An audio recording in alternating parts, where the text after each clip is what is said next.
Om Vakratunda Mahakaya Suryakoti Samaprabha Nirvignam Guru Deva Sarvakaryeshu Sarvada Om Shri Mahaganapataye Namaha Om Shri Gurubhyo Namaha Harihi Om Sadashiva Samarambham Shankaracharya Madhyamam Asmadacharya Padyantam Vande Guru Paramparam Asmad Gurubhyo Namaha श्रुतिस्मृतिपुराणानामालयं करुणालयं Namami भगवत्पादं शङ्करं लोकशङ्करं शङ्करं शङ्कराचार्यं केशवं बादरायणं सूत्रभाष्यकृतौ वन्दे भगवन्तौ पुनः पुनः ईश्वरो गुरुरात्मेति मूर्तिभेदविभागिने व्योमवद्व्याप्तदेहाय दक्षिणामूर्तये नमः।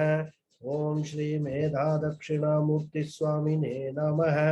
ओम सहना भवतु सहनौ भुनक्तु सह वीर्यं करवावहै तेजस्विनावधीतमस्तु मा विद्विषावहै।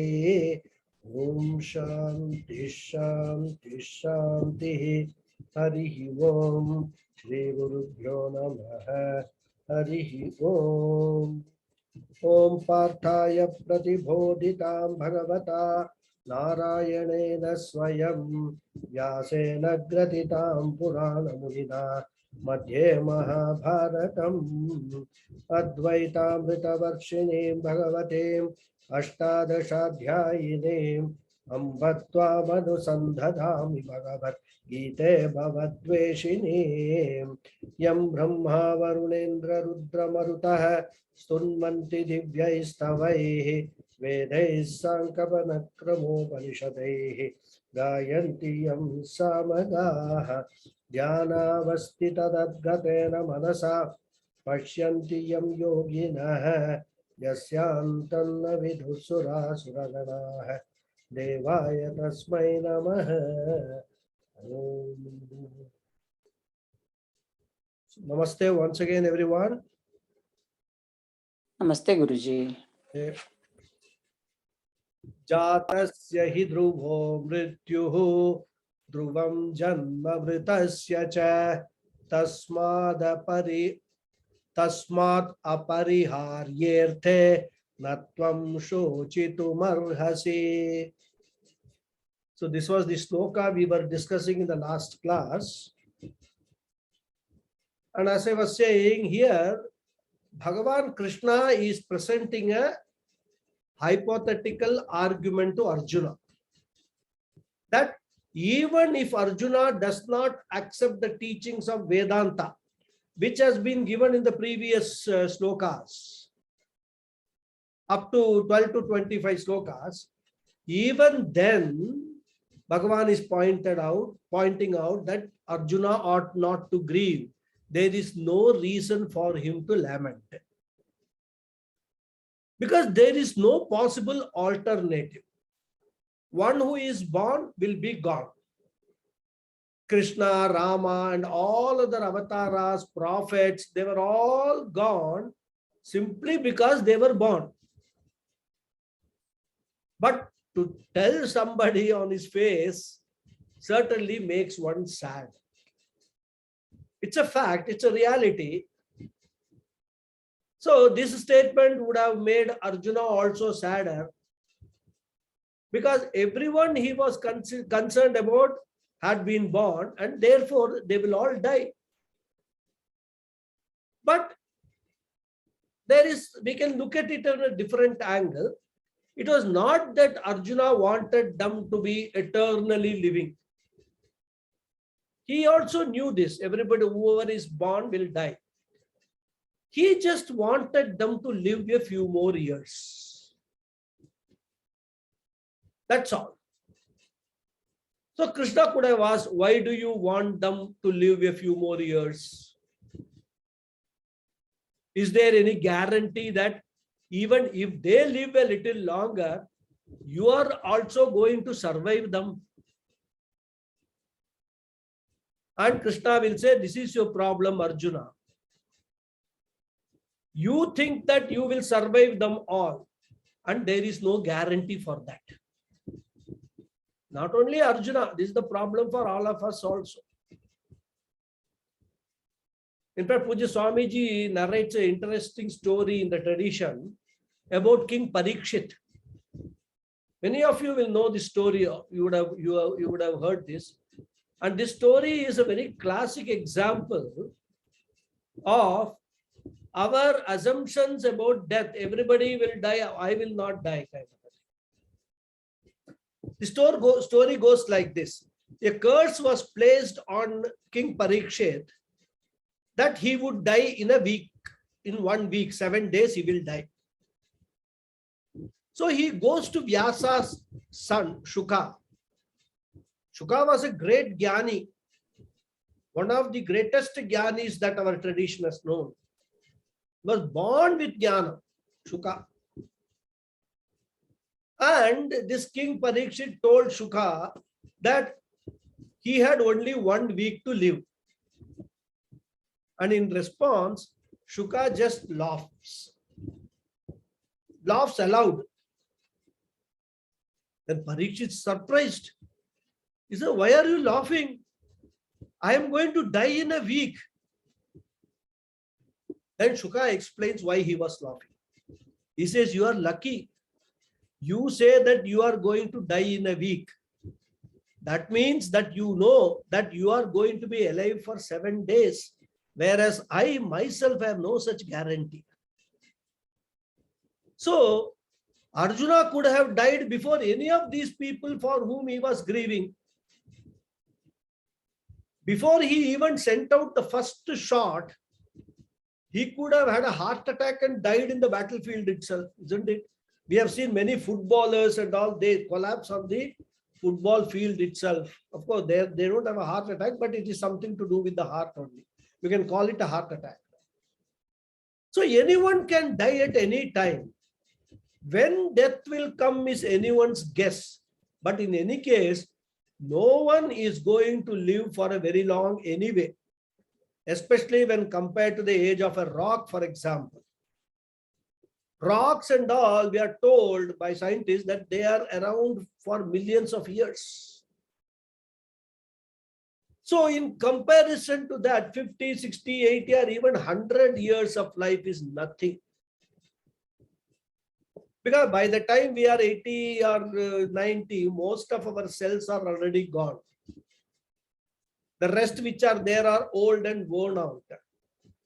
We can't see properly, we can't hear properly, smell is gone, memory is gone. We are not able to register anything new. And even what has registered previously also does not come out easily. So if we compare our lifespan to that of a rock, we will always have a freshness about ourselves.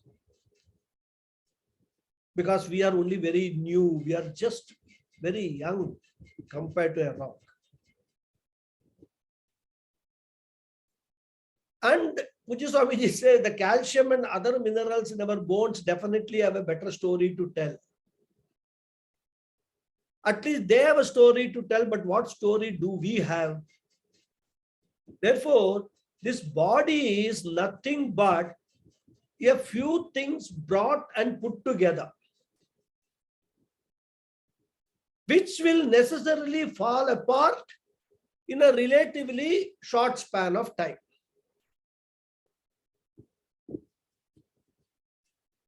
And another way of looking at the meaning of one's lifespan is with reference to a star. The star that we see in the night today, for example, may be 200 light years away. So the light we see left the star 200 years ago.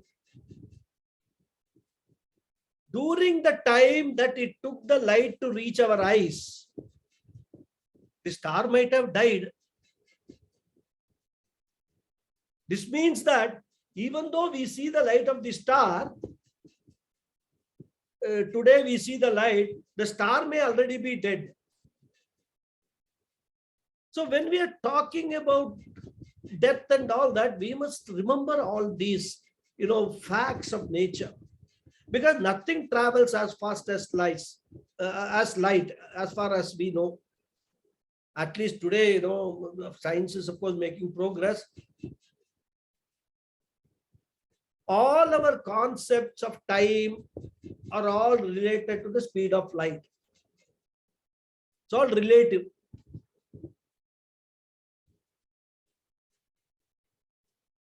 So that seems to be the constant with which we measure motion and everything else. So this is the nature of the world, and 100 years or 120 years is nothing but a flicker in the next eternal flow of time. We come like a flicker, go like a whimper, like the bubbles which are formed when the raindrops form. Our Puja Swamiji gives an example of a firefly. Flicker, gone, flicker, gone, flicker, gone. Each birth and death represents one flicker. And if you ask, what is my biography? Our biography is just one flicker. And that flicker, we then try to divide it into childhood, teenage, adulthood, so many problems, this, that, and so on. One flicker is all we have. And within this, there are so many things that we have to do. We have to celebrate. We have to marry. We have to cry. We have to divorce. We have to retire. We have to see the world, go around. So many things, all within this one flicker we have to do. But the positive note here is that even though this flicker is gone, or this beep is gone, there is another flicker or beep available even for the dead, who, as we have seen, are born again and again. Maybe some of us will go and flicker in the heaven. There, the beep may be for a longer time. And that also will be over. Chine punye martelokam vishanti. We'll come back to another flicker. We will come back to the earth again. Therefore, we have to understand that this life is but a flicker, a glow, then it is gone. And Krishna was saying here that life follows a rule. If the born dies, the dead will certainly be born. Conversely, of course, if the dead are born, the born will also die. These are nothing but two different points of view, with the constant being the certainty. What is born will certainly die, and what dies will certainly be born. So Krishna is asking Arjuna, when you understand this reality, when you know this as a fact, what is there to cry about? With reference to matter which cannot be altered, you do not qualify to be sad, because you cannot bring about any change. Of course, if we can change that, it would be a different situation, but none of us can change it. But Atma is always there and does not elicit any sorrow from us. So he says, at least for Atma's sake, you need not be sad, nor do you need to be sad for Anatma's sake either. So this line in Gita, is a very, very important one. And what does it convey? Let me accept what I cannot change. And the only alternative available to us is not to accept and then to keep on grieving. And the point that Krishna is making here is that something that cannot be changed does not deserve any sorrow on your part. And he emphasizes his point still further in the next verse. And therefore, the first lesson to be learned is to accept life and death as an intrinsic part of the physical jiva or the physical body. And once we learn to accept them, there is no resistance towards them. And what is sorrow? Sorrow is nothing but resistance towards what is inevitable. Therefore, he says, Tasmad apariharyarthe apariharya arthe natvam shochitum arhasi. Apariharya arthe means a choiceless situation. Swami Paramathananda ji translates this as choiceless situation, incurable situation, remediless situation. Apariharya artha. That means by using my effort, my will, my knowledge, or even by using God's grace, I would not be able to change the situation. We do not say that all situations are choiceless. There are situations which we can change. That's why a few classes ago, I actually told you about serenity prayer. But therefore, there are many situations which are choiceless. So with regard to a choiceless situation, what should we do? An intelligent person, what he will do? He will accept it and totally surrender to the choiceless situation. So acceptance of a choiceless situation is one of the important lessons of the Gita. And we must have the viveka, we must have the intelligence to know which is a choiceless situation and which is a situation which I can change. And this acceptance also should be not an acceptance with resignation. Oh, I can't do anything about it. I will have to live with it. Not like that, not with any murmuring or grumbling or crying. And by making that, sometimes making other people also miserable. Not that way. The acceptance should be with maturity, without any complaint, without any irritation, without getting angry with the whole world. Because normally when we do not accept a choiceless situation, we become angry with everyone. Even with gods, Navagrahas, planets, all these are all, anger is nothing but non-acceptance of a situation. Sorry.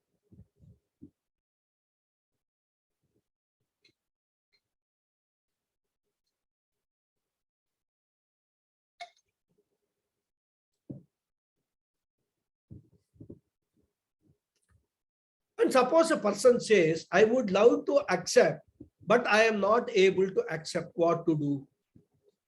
I want to, but I am not able to do. Then what I should do?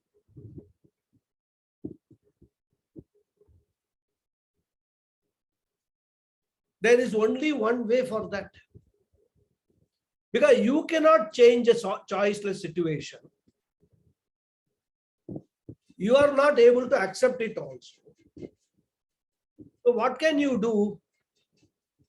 Prepare yourselves to accept it. If I am not prepared, I should learn to prepare. And what is learning to prepare? First of all, we have to assimilate this fact by meditating on this fact, by dwelling on this fact, that it's choiceless. That way we assimilate. And in addition to that, what we can pray to the God is, give me the mental strength, the psychological strength and ability to bear the pain which this choiceless situation is to dump upon me. That way we can take the help of the Lord. We can invoke the grace of the Lord.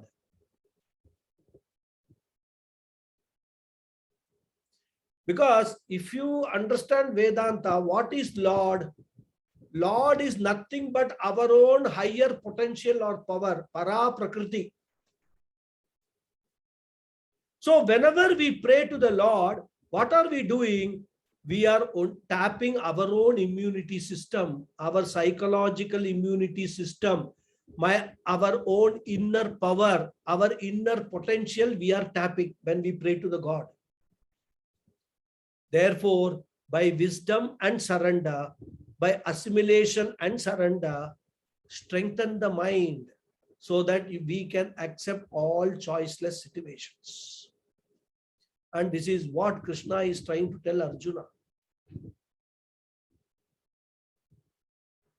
And even if we take the life of an individual, or our own life rather,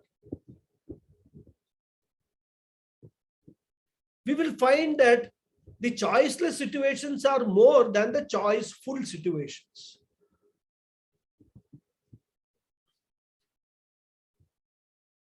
If we divide the life into 3 time zones, past, present, and future,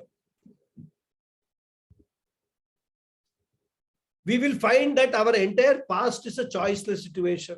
Be it this birth or even previous birth, choiceless situation. Whatever it presents, we will have to accept it. There is no way we can change it. We cannot change our past. Whatever mistakes that we have done, our parentage, our date of birth, our place of birth, our education, family, relatives, all these things, all are coming from our past, which we cannot change.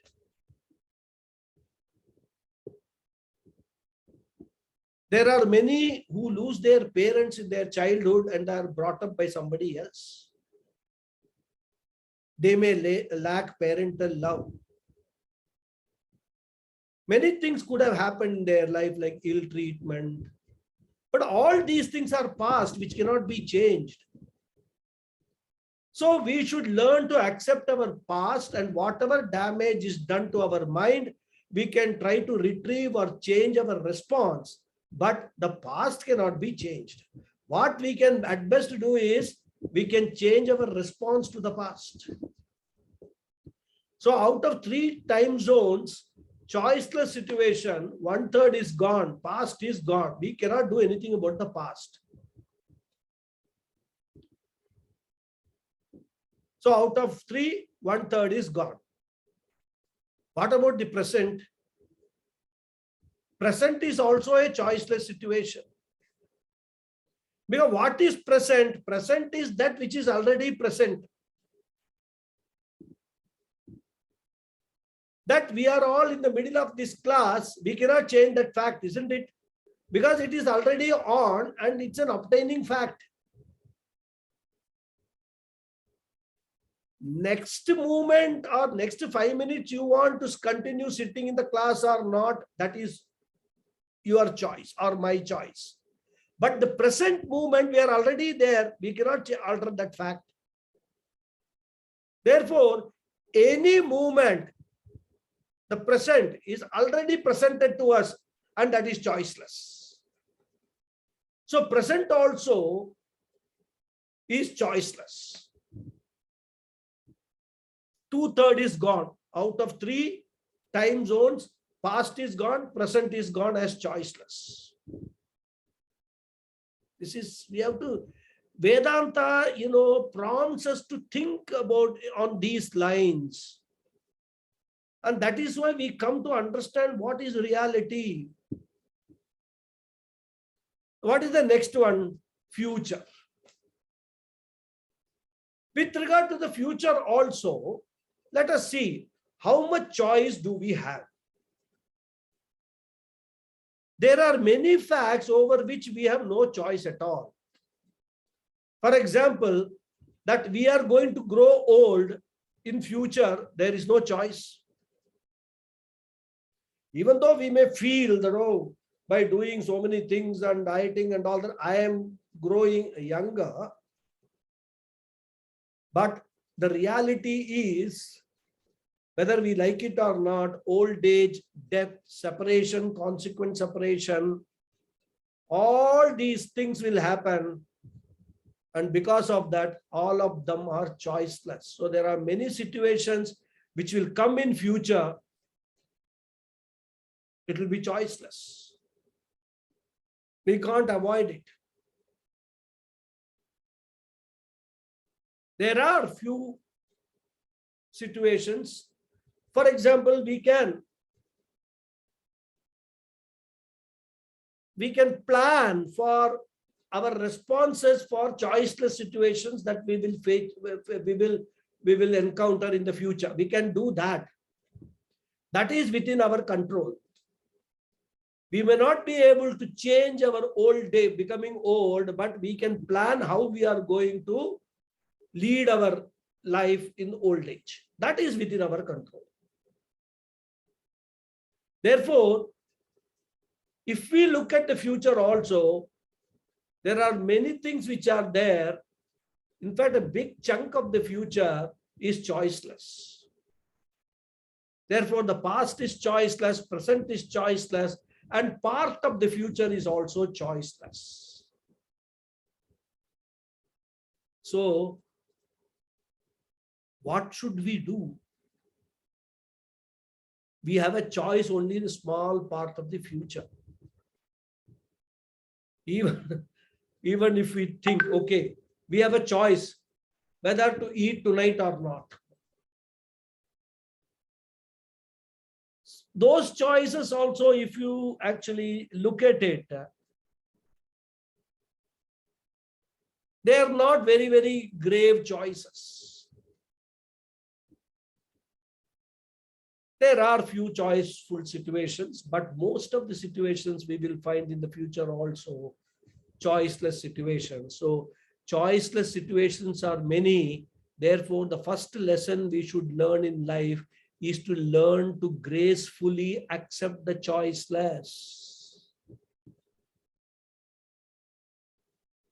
But there are certain situations that we can alter.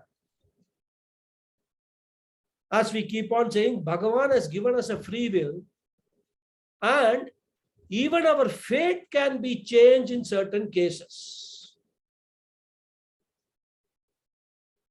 That is why, we have this story of Savitri, Markandeya and all that. We have got enough stories in the Puranas to show that we do have some power over our fate. Some part of our fate we can alter. Because people repeatedly ask these questions to all Swamijis and all. Can fate be changed? So Swami Paramatmananda says, when anybody asks that question, you ask a counter question. And what is the counter question? Suppose we go to a doctor and ask, I have some sickness, can you cure it? Will the doctor say, I will cure it? Or will he say, I can't cure it?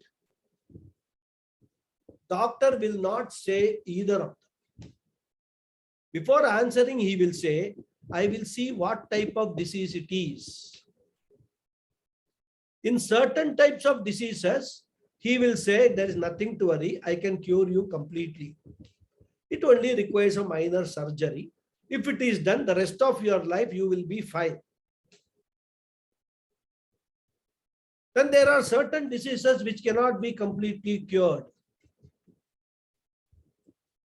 So he will say that these diseases, there is no complete cure. You cannot be cured of this disease.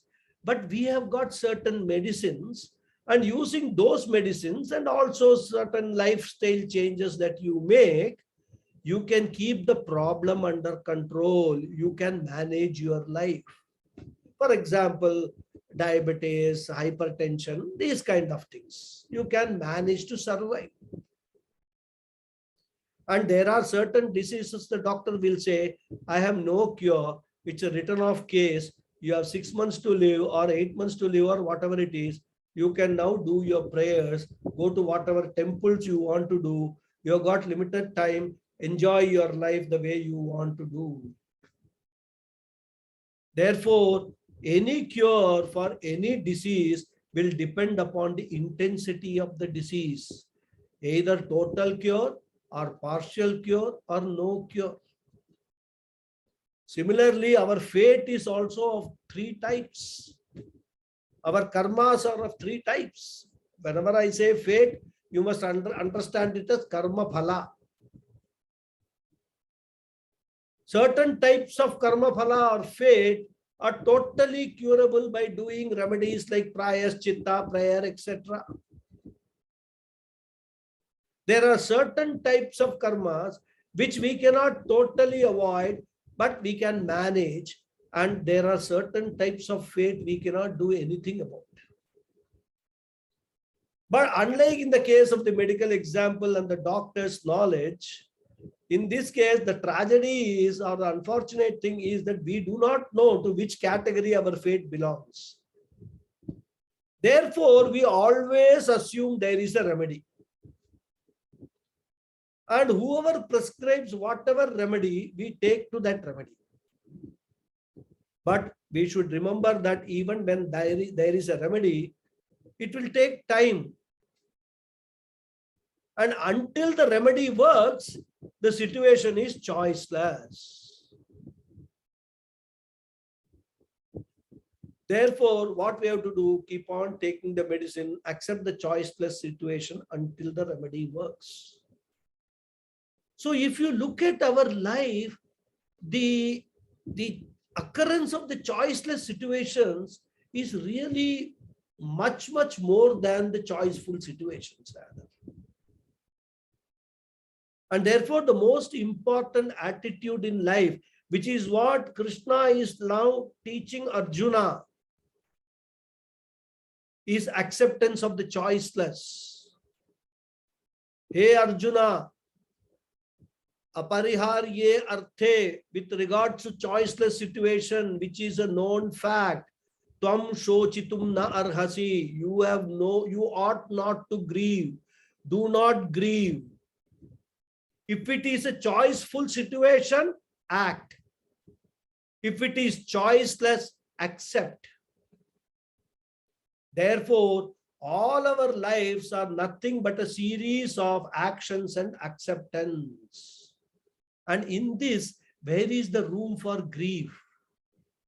Either you act or you accept. For example, one of the members in the family has got certain behavioral problem. What we should do? We need not accept, oh, nothing can be done. We try to correct first. That is act. If the behavior does not change, then what we can do? We have already tried action. Now, better accept. In the case of some spouses, this could be a mutual problem. Each of them expects the other to change, but that does not happen. Then what is the way? There is only one way. Learn to accept each other as they are. And therefore, there is no point in grieving about the situation. Natvam shochitum arhasi. This is the big lesson we have to learn from this sloka. And if we actually assimilate this lesson, actually the reason for grieving or getting angry and all that will actually come down drastically in our life. So acceptance of the choiceless situation is what Krishna is teaching Arjuna here. And then Bhagavan Krishna continues. Avyaktadini bhutani vyakta madhyani bharata avyakta nidananyeva tatra ka paridevana. Tatra ka paridevana. Same thing. Na shochitum harhasi. Tatra ka paridevana. What is there to be, grieve, to be sorrow about? Okay. Anvaya is, He Bharata, Bhutani avyakta adini, vyakta madhyani eva, avyakta nidhanani, tatra ka paridevana. He Bharata, O Arjuna, Bhutani, all beings, all living beings, Avyakta Adini, they are unmanifest in the beginning. Vyakta Madhyani are manifest in the middle.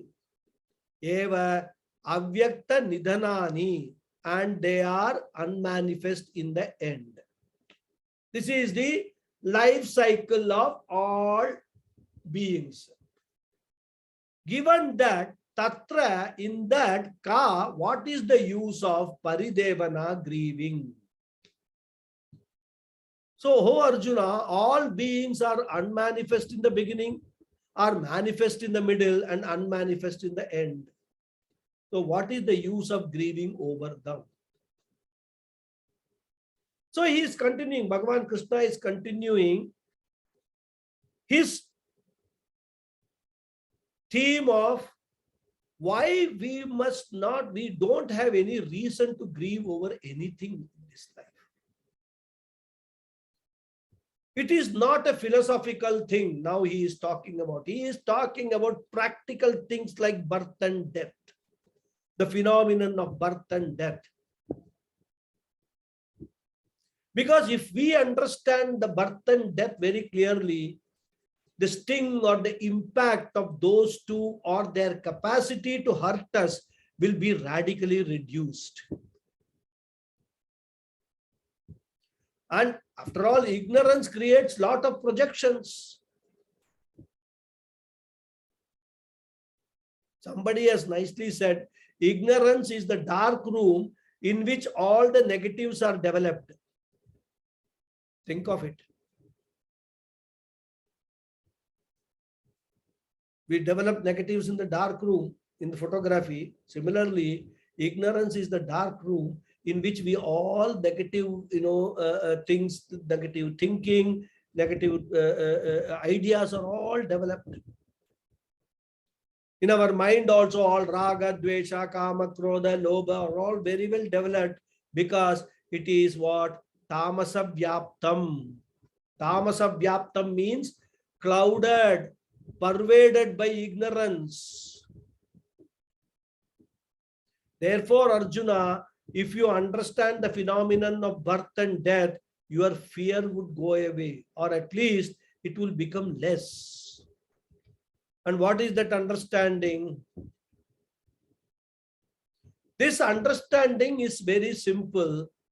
Really speaking, there is no question of destruction of anything or creation of anything in this universe. Total destruction does not exist. Total creation does not exist. And even according to the science, by the law of conservation of matter and energy, we should all know that nothing is created and nothing is destroyed. Even Bhagavan cannot, create even a milligram of water, micromilligram of matter. We are all ready to accept the omnipotence of the Lord. Our definition of omnipotence is an omnipotent one. He or she can do everything that is possible. The very definition of omnipotence is the capacity to do the possible. Creation of matter is impossible, which means that even the omnipotent God does not and cannot create even an iota of matter. Where is the question of Janma and Marana, birth and destruction? There is nothing called birth, there is nothing called destruction, there is no Janma, there is no Marana. But then we use these terms, isn't it? Janma, Marana, birth, destruction, and all. What does it mean? What it means is that changing from one form to another is called birth and death. Phenomenon is one, changing of form. One phenomenon is called birth from one angle, and the same is called death from another angle. That is all is birth and death. When tomorrow is born, it is the death of today. When the water is evaporated into steam, the conversion is called death or destruction from the standpoint of water, and it is called creation from the standpoint of the steam. And this applies to anything if we just think about it, to any construction like a building construction, including the construction of our body.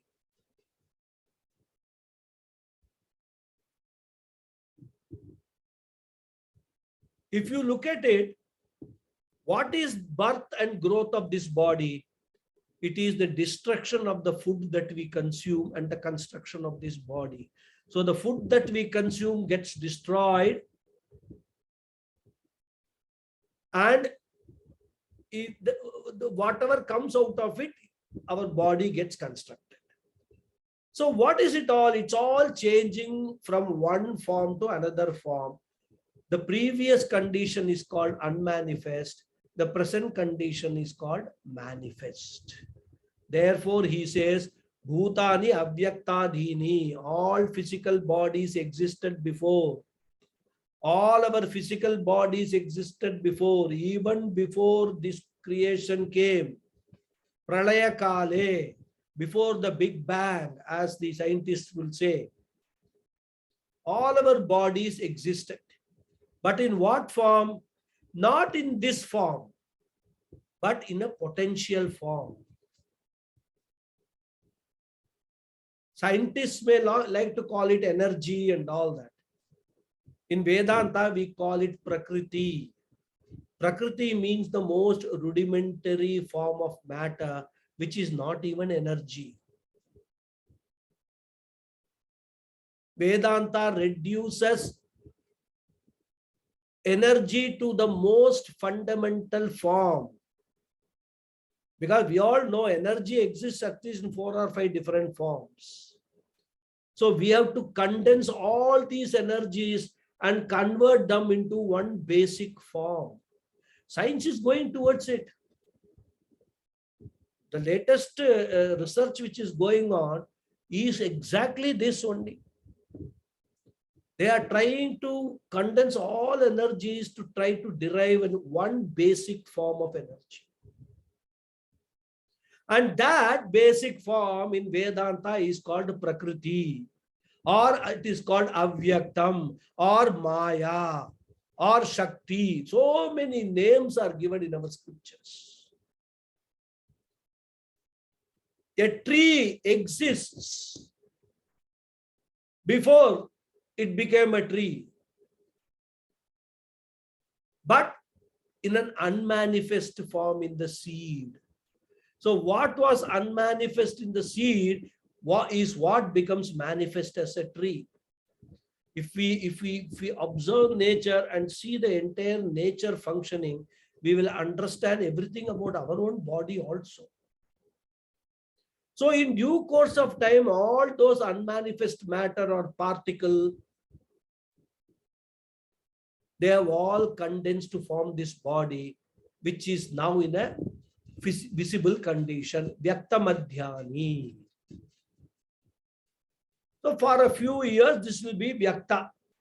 Whatever it is, 50, 60, 70, 80, 90, 100, 110, 120 if you want.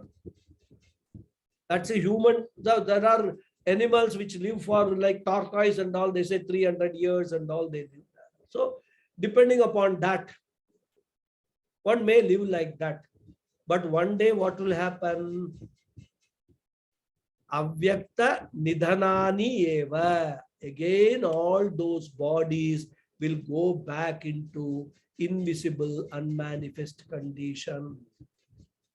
So the conversion from unmanifest to manifest is called Janma, and the conversion from manifest to unmanifest is called Maranam. We are using two words, but the same set of matter is always there.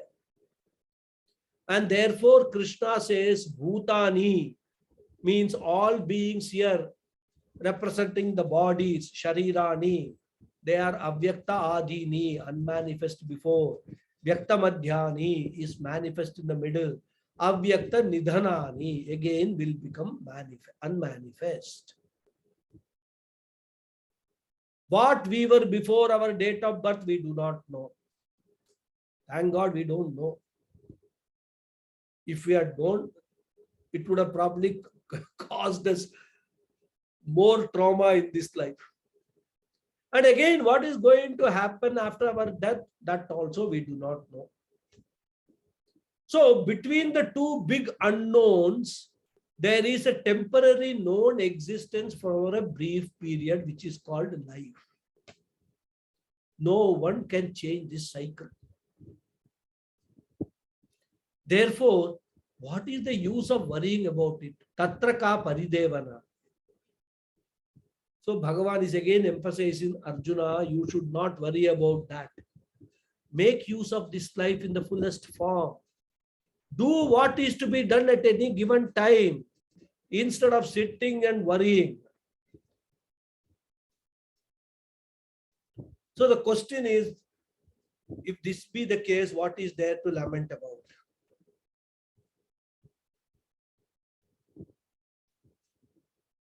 Because if there is something which is always there,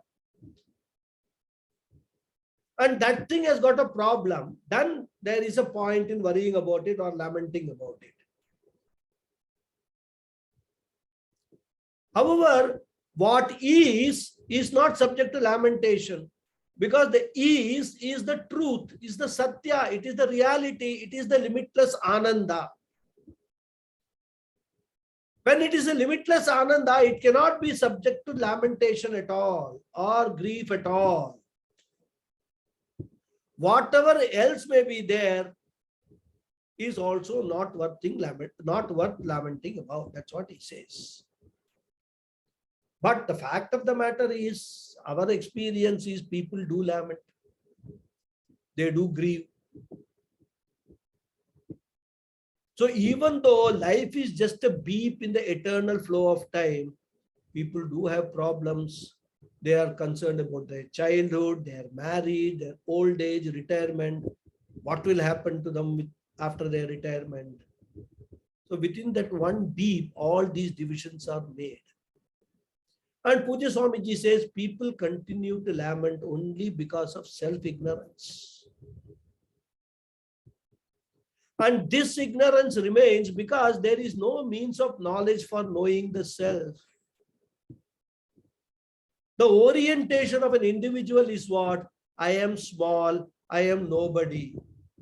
And the world also confirms these notions by its very dimensions and overwhelming strength.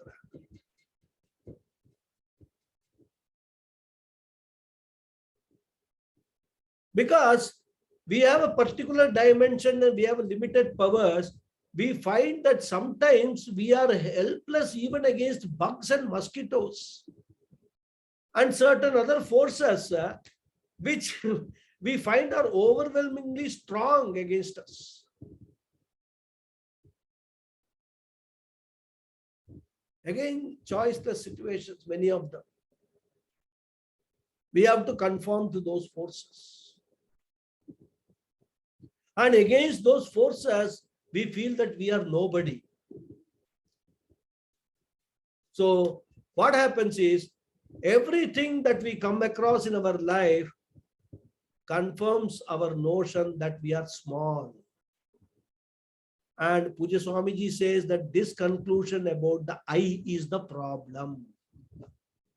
And that is the reason why we all keep on lamenting. We do not understand I. What is I? We don't understand. We have come to a wrong conclusion. Even though we don't understand this ignorance, if it has been just merely ignorance, there would not have been a big issue.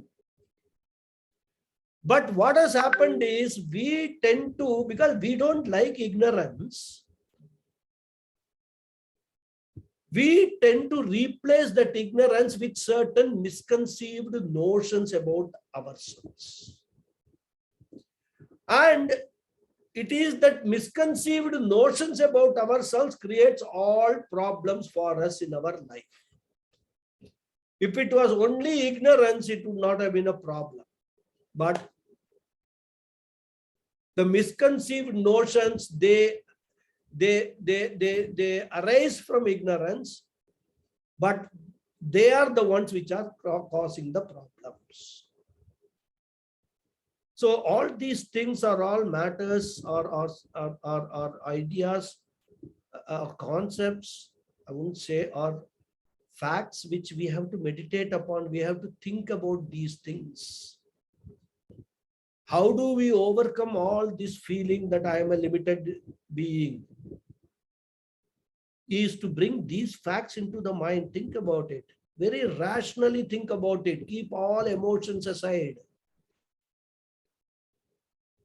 Who is born will be gone. You know, whether it's a child or whether it is an old person, it doesn't matter.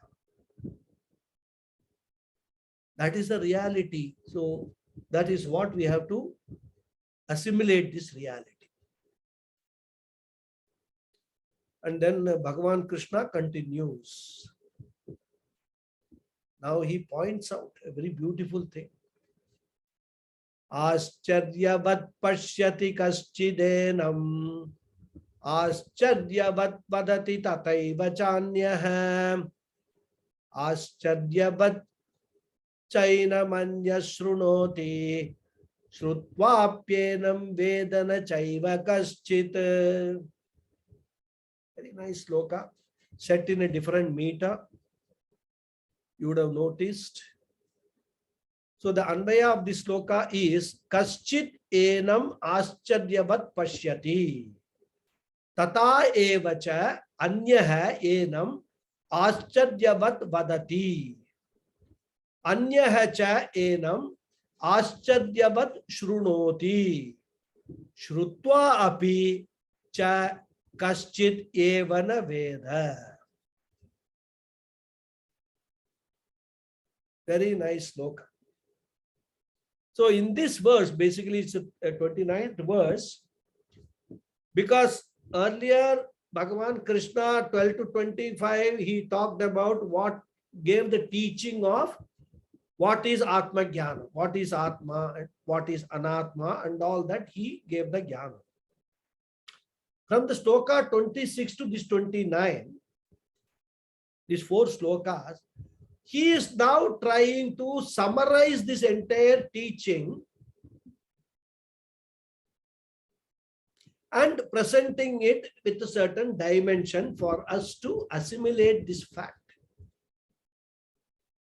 So in this verse, Bhagavan Krishna practically concludes the topic of Atma Jnanam. And here he talks about the glory of this knowledge. Atma Jnana Mahima, Atma Jnana Vibhuti he is talking about. Atma Jnana Mahatmya.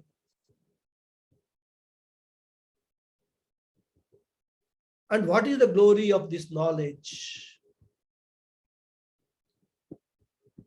We can talk about many glories, but Krishna emphasizes what you call the rareness or its uniqueness. This self-knowledge is the greatest wonder in the universe. It is the greatest Ascharyam in the universe. Oh, what does Krishna mean by the word Ascharyam or wonder? Because if we sit and think about it, every human being is knowingly or unknowingly looking for only one certain fundamental goals in life. Even though superficially the goals are different. One may want success in business, another may want success in politics, one may want to get married and have more children.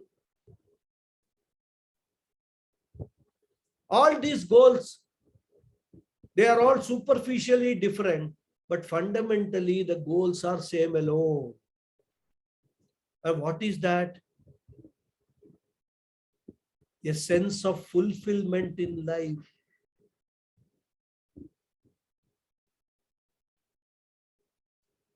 So nobody wants that fulfillment through self-knowledge. Everyone wants that fulfillment through material knowledge, through job or politics or building things or acquiring things. People use various methods, but in and through all these methods is everyone seeking fulfillment alone in their life. This is one of the important goals. I mean, if you understand what is the one common thing which is there in every pursuit, it is fulfillment.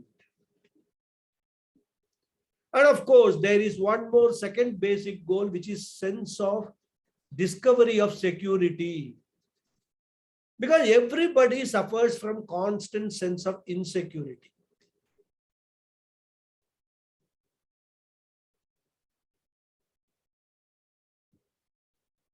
What will I do when I don't have money? One type of insecurity. When I have got lot of money, another type of insecurity. So the type of insecurity may vary, but the insecurity as such is constantly there. Thus, the discovery of the security. So we can say that if we have to look at the goals of anyone, any person, discovery of happiness, thus fulfillment, security, happiness, etc., are the basic goals of everyone. And according to Vedanta, all these basic goals are represented by one word, Atma or Brahman. In fact, Brahman or Atma is another word for fulfillment, another word for security, another word for happiness. Therefore, what is the conclusion? Everyone knowingly or unknowingly is seeking Atma alone. But if you ask him, are you seeking Atma? He may say, no, I am not seeking Atma. But if you ask him, are you seeking fulfillment in your life? He will say, yes, that is what I am seeking. Then we will say, that is what is called Atma. Similarly, so as I said, security is called Atma, peace is called Atma, Vedanta. In Vedanta, everyone is seeking Atma alone. So what is the greatest wonder in that seeking? The goal that is Atma, which is sought after by everyone, happens to be the very nature of the seeker. That is the wonder. There is no seeking. Everybody goes on seeking, seeking, seeking. There is no seeking. The sought is the seeker. Seeker is the sought. That is the goal. And that goal is called peace, security, fulfillment, whatever name you give, which is otherwise called Atma. And that Atma appears, Atma happens to be one's own intrinsic self. In fact, in Sanskrit, the word Atma itself means the self, I. Therefore, the greatest wonder is that everyone is seeking himself or herself without knowing that he is seeking himself or herself. And since he or she does not know that he is seeking himself, he goes all over the world in search of himself. Can you see the Acharyam, the wonder? Varieties of sciences he studies, varieties of businesses he undertakes, varieties of accomplishment, varieties of this, varieties of that. All those things, not knowing that what he is seeking is himself, when ultimately Vedanta points out that what you are seeking is, my dear, yourself alone. That discovery becomes a greatest wonder. Acharya vat pashyati.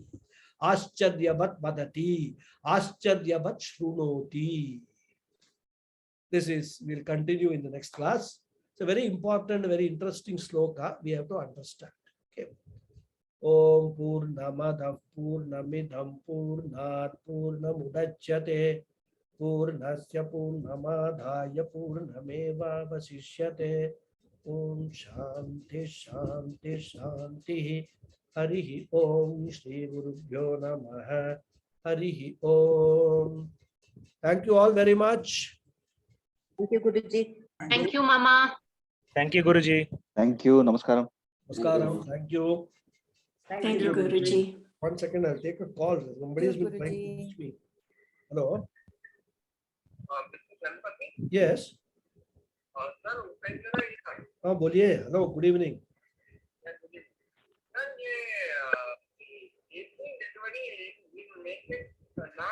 हाँ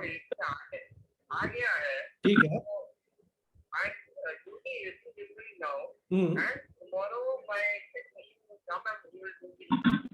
Okay. You can deliver. I'm at home, so you can do the delivery. Madam is there.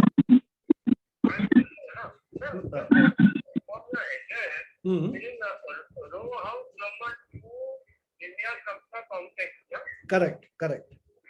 Yeah. Exactly. In fact, that Rajesh, my technician, was come yesterday. He'll only come back to deliver. Okay. And he will take the measurements from the pipe. Okay, fine. No problem. Okay. So, do I need to inform madam or? No, you can go. I have already informed Madam. Ashok ji told me that he will be delivering today. So I have already told Madam. So she will be waiting for it. No problem. Okay. Okay. Thank you. Thank you. Sorry about that. Thank you, Guruji. Thank you. Thank you very much.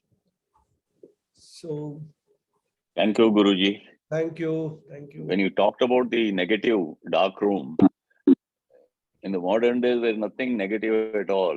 In the digital world, you get everything straight away positive. Yeah. That is true. I have one question, Guruji. Yes, please. Yeah, okay. It doesn't matter. I'll take all the questions. Yeah. Krishnan, yeah. Yes, as you were talking, you said nobody creates. Even God doesn't create. There was little confusion in my mind because I learned that creation is by God or Bhagawad has created. So that one phrase of yours put a little doubt in my mind. Good question. Because actually, when we are actually going through the spiritual journey, this fellow is calling me again. 1 second. Hanji, boliye.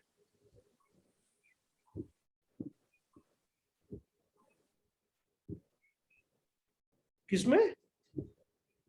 हाँ कल्पतरु. हाँ कल्पतरु. Correct. वही है. हाँ. Yeah. Okay. Yeah.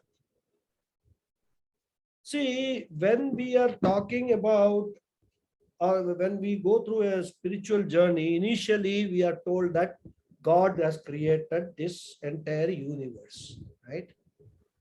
And God has created this universe from what? Because on the first we say there was nothing existing before God. God was the first to exist in this universe, correct? Yeah. So there was nothing existed before God came into existence. So if God has created this universe, which is nothing but a matter principle, which is material, the question will be, with what material did God create this universe? Correct? So we say God created this universe out of his own self. Whenever we talk about creation, sustenance, and all that, they're all very figurative speeches. Figurative way only we refer. In fact, nobody knows, even the scriptures say, when this entire process of manifest, unmanifest, and then manifest happened, since when it happened, nobody knows. Scriptures admit that. So, right from beginningless times, this entire universe has existed. Right? Nobody, you cannot say which is the starting point, nobody can point out. Yes. So what happens is, it is a cycle. So all that is happening is, when there is a universe now, this goes into unmanifest form. And then after some period, it comes into manifest form. When it comes into manifest form, because matter as such is an inert principle. Matter itself cannot become manifest and unmanifest. Correct? So there has got to be something, external power, external entity making this happen, this manifestation and unmanifestation happen. And we call that external entity, from the point of view of religion, God, and from the point of view of spirituality, Brahman, consciousness, existence, limitlessness. That is what is the difference. So your confusion is very not misplaced, but you have to now understand, expand your understanding that there is no creation. So if there is no creation, there is no question of any creator. We are now going to a, I would call, postgraduate stage of understanding from a graduation stage.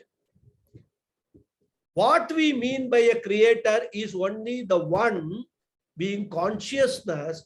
He is triggering this from manifest, unmanifest to manifest. This process from unmanifest to manifest, he triggers. That I wouldn't say he or she, I would say it's a principle which triggers this, and then the whole creation happens. Then it goes on for a few million years or thousands of years, whatever years. We have got all those, yugas and all that. Then again, the whole thing will become unmanifest. And this manifestation, unmanifestation does not happen not at just one level. At various levels it happens. At the yuga level it happens. At kalpa level it happens. Then it happens, at further higher levels rather. Various levels, various aspects get manifest, unmanifest, manifest, unmanifest, like that. So that is how we have to understand this God, creation and all that. And that is exactly what Krishna is pointing out here. Everything in this universe was Avyaktadhini. Adi means in the beginning. Before, that is, whatever you can call it beginning, it was Avyakta earlier. Now Vyakta, it will again become Avyakta. From unmanifest, manifest to unmanifest. You, me, we were unmanifest.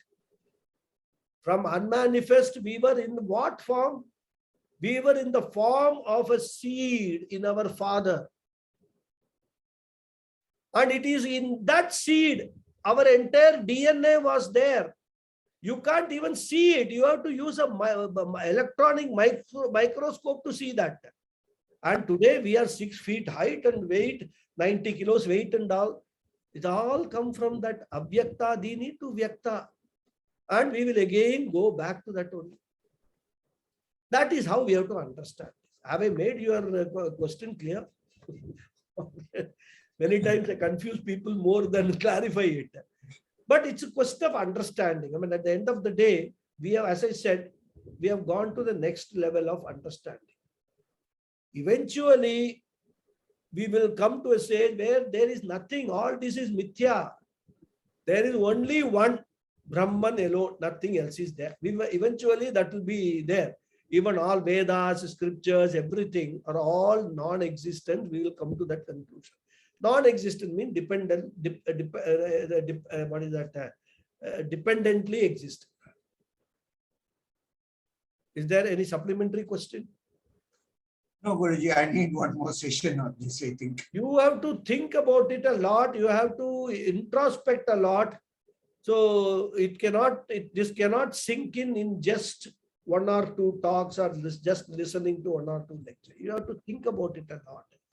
But then you will be able to realize what is being said here. It's a very profound thing which Krishna is saying. Why you should not grieve? Because it's all you. It is nothing is under our control. See, our grief always comes out of a fact that something was under our control and we were not able to control it. That is why our grief is there, isn't it? Whether the doctor, somebody in our family, a doctor was treating, he didn't treat properly, so the person has died. Not under control. So we start grieving. But if you look at it, there is nothing to grieve about because these are all choiceless situations. Nothing, 99%, I wouldn't say 99, maybe 90% of the things in our life, if you look at it, we have no control over them. We explain it in many ways that karma is acting this, that and all. But the fact of the matter is that we are presented with certain situation on which we have no control. So all those things are things for us to think about, introspect, reflect upon, contemplate, and then come to the understanding. Thank you. Thank you. I will take Premaji's question first, Hariji. I don't know whether who put the hand first, but ladies first today. No, let him ask his question. Okay. I'll go after him. It's okay. You can ask Hariji. No, it is connected with what Krishnan sir was asking. Connected with that. When we talk about creation,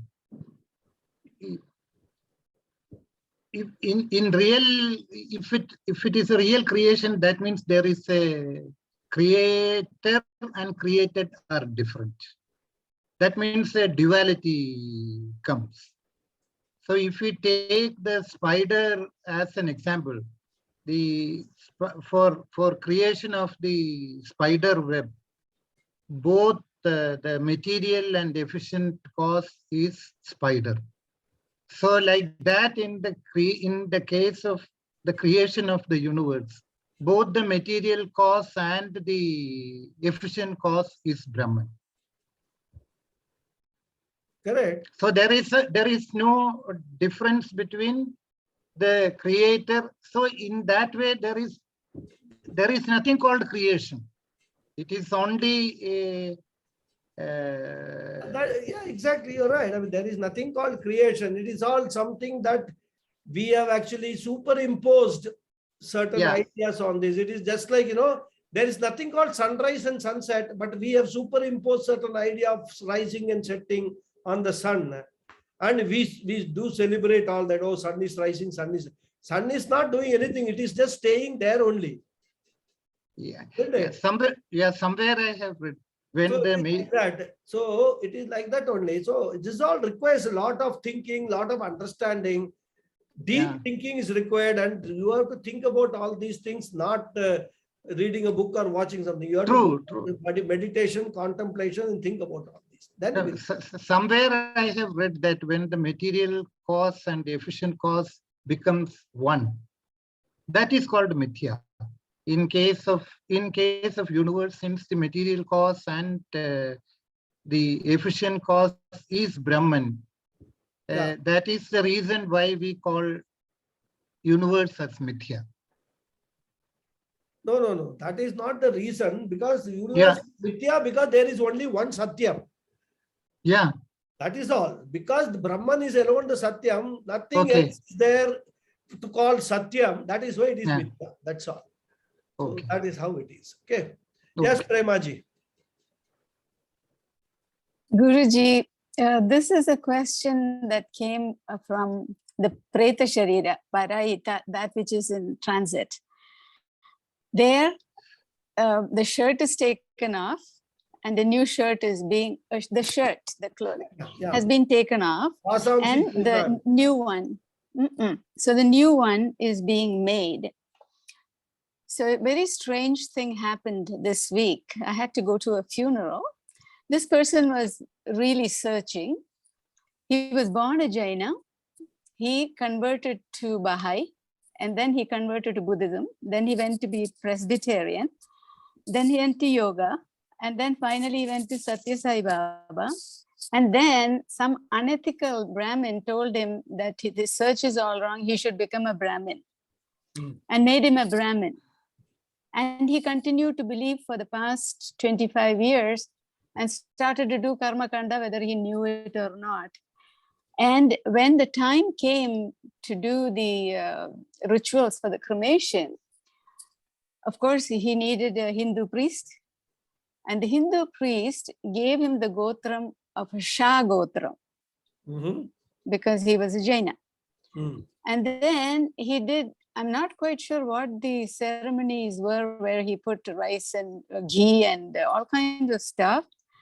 And he, from the name Shah, he had become Sharma. He changed his name, paying money to the government, saying that he's somebody else. And the ceremonies themselves were so all over the place. I was wondering what happens to that soul. He was confused in this lifetime, but what happens after death? What kind of a body is being built for him? Because nature is going to build it. There is nothing. How does it go? I was totally Oh no, I mean, flabbergasted. that is nature has got its own formula for building the body. Correct. So we, at least our bodies, we know somewhere how it is built, right? But Preta Sharira, we don't know. But we know one thing for sure, that our Sukshma Sharira, Karna Sharira cannot exist on their own, and they cannot travel unless they take a physical body. That is all. So that is a understanding we have, that it takes a Preta Sharira. In what kind of a Preta Sharira? Because we have not seen a Preta Sharira at all. Some people claim that they've seen a Preta Sharira, and then there for them the Preta Sharira is similar to the physical body that they have actually earlier experienced rather, right? So the whatever people claim they have seen a Preta Sharira is nothing but their own figment of imagination. It is their own projection of seeing a Preta Sharira in the same shape of the previous body, right? But the previous body is already buried and gone, or burnt and gone rather, right? So we don't know what is the form of that Preta Sharira. But there cannot, Sukshma Sharira, Karna Sharira, if they have to go and take another body rather, or another physical body, it has to take a Preta Sharira. Then only it can travel. And then when we actually, in Kathopanishad, this process is explained very briefly rather. How this Sharira comes back to the earth and enters into the male body for the next body to be born rather. It's a very briefly in Kathopanishad that explanation is there. Beyond that, there is no much explanation in the Shastras about, at least I don't know whether it is in the Karma Kanda. In the Vedanta, there is not much of an explanation about this Preta Sharira and things like that. In fact, they don't even talk about Preta Sharira. The only basic thing that is talked about in Vedanta is that Sukshma Sharira, Karna Sharira cannot exist without having a body, because they require a body for and they are for them to do anything. Even our Sukshma Sharira without this body cannot do anything rather. Our sense organs, suppose is there, and yes, our sense organs which are there, which is our faculties, sense faculties, they cannot do anything without the sense or physical sense organs, isn't it? So they require that. If they don't have eyes, that sight faculty will not work. So like that, what Vedanta maximum goes to say is, because Vedanta's Tatparyam is not going into a discussion of all these things. Vedanta is all very waste of time and energy and all that, discussing about all this, what happens after death. There is no death, I am telling you. What are you talking about death? So that is what Vedanta, but then still, in order to satisfy the needs of some of the, Madhyama and Adhama students, Vedanta here and there talks about these things. But Karma Kanda may be having a lot of details about these things, and especially Puranas may have, Garuda Purana and all. We will have to study that. I have not studied all that. But there, if your question is, my answer is, I actually don't know. Except that one thing was very clear from what you explained. He changed one form to another form, remaining the same. That is the philosophical aspect. Whether he was a Jain or whether he was a whatever Buddhist or whatever, he was there, and he is the one, name and form was changed. But the person remained, and that is what is Vedanta is about. There is no change at all, except name and form. In essence, there is no change. That is what. Once he died, he had no upadhi. Yeah. Right? He had no upadhi. So when he takes the Preta Sharira, when he died, he had a Sukshma Sharira and Karna Sharira as upadhis. Yes. Yeah. Yes. Only his Stula Sharira upadhi was gone. That's all. That's good. Okay. So the journey continues. A shirt will be made for him, and he will enter into another body as is ordained. Yeah. But if we believe that all the mantrams and the rituals that we do help that Sharira to find a path, either to the different lokas, so will that process, of course, everything is ordained and nothing is happening by chance like we saw today. But so how do I understand that he's on the right track? He's gone, he's okay, he's being looked after. But there was a confusion there with the Hindu priest and him and being something. And then how does it get confused in the Preta state also, not knowing where to go? No, you see, even this confusion which he had is all because of his past karmas only. Ah, okay. Whatever he has undergone is all because it is nothing that he has done it. It's all situations presented by his karmas.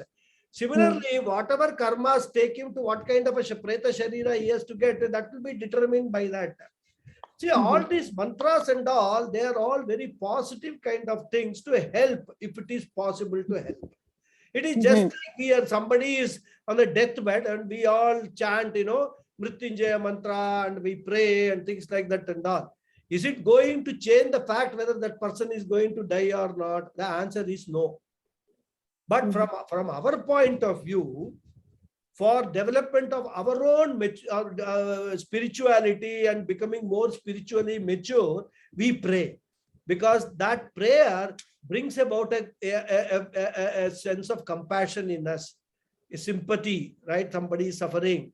So I need to pray. This is the maximum I can do. Pray for him. So this prayer, actually, if you look at it, all these mantras and all, it is less to do with what will happen to that person rather than it is something, our wishful thinking that let me do this mantras and let me do all these, these rituals and all, so that as the scriptures say, if this travel is to be there, let that travel be comfortable. Again, the travel will depend upon that person's past karmas only. We cannot have much say in that. But whatever is, as I said, if it is something like a small cold or headache and all that, if my prayer is going to help, let that help to that extent. That's how it is. That's how we have to understand all these things. Thank you, Guruji. That was very nice to know. Thank you. Hari Om. Hari Om. Any more questions? Asti Vanava. So I will close the session. Okay. So thank you. Hari Om, everybody. Hari Om. See you next Saturday. Hari Om ji. Hari Om. Hari Om.